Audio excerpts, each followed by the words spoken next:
Добро пожаловать в мой канал. Pas de répit sur le front de la météo, alors que la tempête Carmen vient tout juste de balayer la France, l'Hexagone se prépare à affronter une nouvelle tempête, baptisée Eleanor. Attendue dans la nuit de mardi 2 à mercredi 3 janvier, cette dernière devrait toucher principalement le nord du pays. Météo France a ainsi placé 20 départements en alerte orange en raison des vents violents.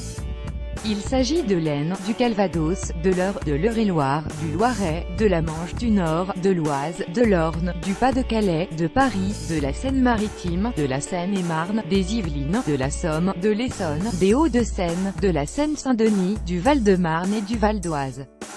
Le Finistère est de son côté placé en alerte orange vague et submersion. À quoi faut-il s'attendre avec Eleanor?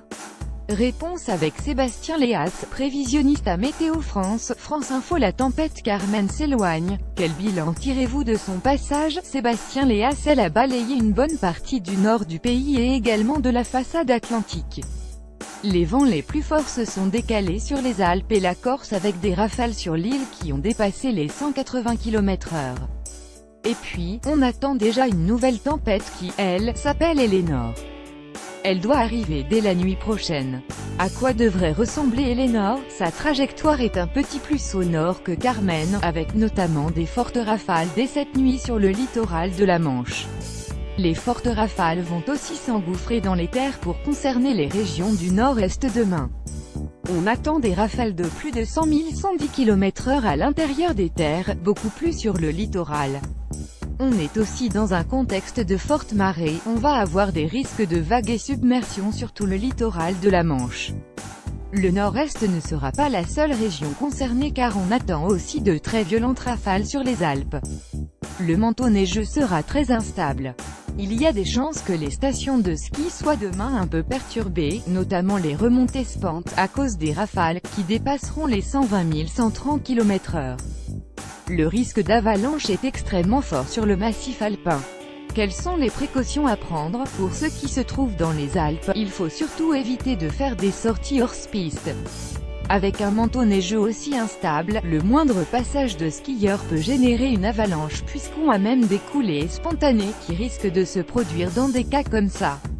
Pour ceux qui seront touchés par le phénomène venteux, notamment dans le nord-est, il faut éviter, si l'on peut, les déplacements.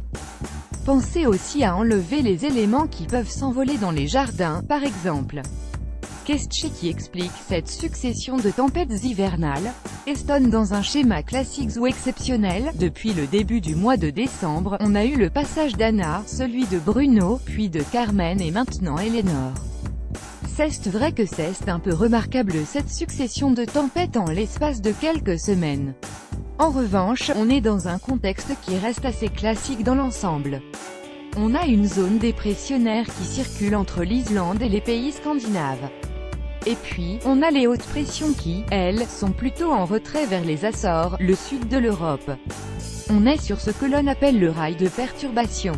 Individuellement, les dépressions sont assez classiques, on a entre 2 et 5 tempêtes par an mais la succession, elle, est remarquable.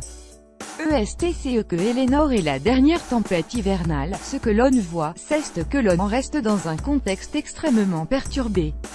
On va voir les perturbations défiler tout au long de la semaine. Pour le côté tempétueux des événements, c'est vrai que l'on voit des dépressions qui circulent, on risque donc d'avoir de nouveaux coups de vent, à lire aussi.